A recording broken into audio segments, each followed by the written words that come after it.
Hey guys, today I thought I'd do a quick review of How to Break a Terrorist. From my knowledge, there's not that many reviews of this book on YouTube, so I thought I'd do one. This book is labeled as political science, but I think it also has a big mystery aspect to it. And what I really like about this book is that its mystery aspect is, this is all a true story, so it's not like a mystery book that's fictional where the author already knows who's going to do it before they write the book. This guy, you literally find out all the stuff as the author found out when he was interrogating in Iraq.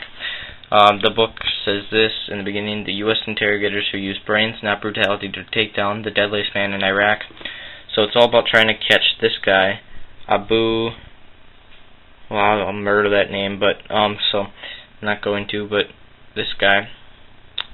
And I thought I'd read the author's note for you guys to get a little bit of a better idea, because probably some of you haven't heard of this book. It says, "It would have been possible to recollect every word of every interrogation that I conducted or monitored in Iraq, but I've detailed these conversations as accurately as I could.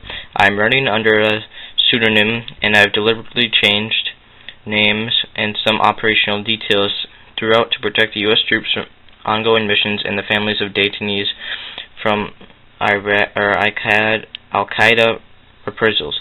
The material was submitted to the Department of Defense for republication review, and the blacked out material reflects deletions made by the Department of Defense, or DOD.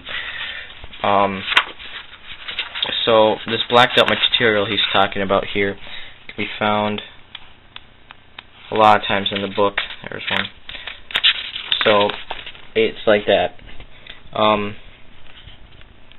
It says a guard opens the door. Abu Gamal enters handcuffed. A black man covers his head. How do you want him? The guard asks. And then it's blinked out. So I kind of like this part because I thought that it left a kind of mystery part where you could think what he wrote in the book that the government didn't want you to know about.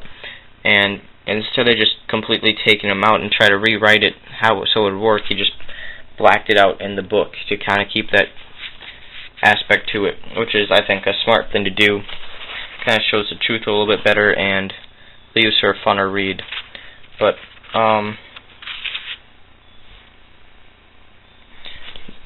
so that's good. I like that mystery aspect to it. The book is like 240 pages long, or 284 pages long, excuse me, and it makes for a really good read. I had a hard time putting it down. I usually read this before I went to bed every night, and I would be making sure I read at least a couple chapters a night. So, because it's really a good book. I like that a lot, and this book was good. But the one drawback I had is that it's hard to follow. I found myself flipping back pages to see what was going on again. I think mostly because most of the people's names start with Abu, like right there, Abu. It's hard to see, but there's just a lot of names that start with Abu, and I found that to be kind of difficult to follow because of how many people started with Abu. Right here's the page. You got 1, 2, 3, 4, 5, 6, 7, 8 names that all start with Abu. So it's kind of hard to follow sometimes, but that's just because of the names. But that's really unavoidable, given this type of book and the setting and that stuff. But I give this book 4 out of 5 stars because it's got a good mystery and it's hard to put it down, and it's pretty well written considering this is just a soldier from Iraq, not a professional author.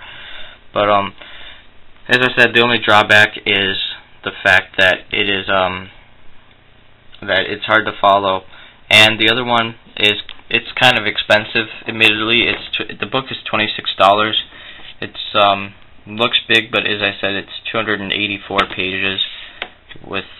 So I don't know. Personally, I think it's kind of expensive, but you can buy it used off of Amazon or get it from your library. But either way, I recommend reading the book. And so that's all.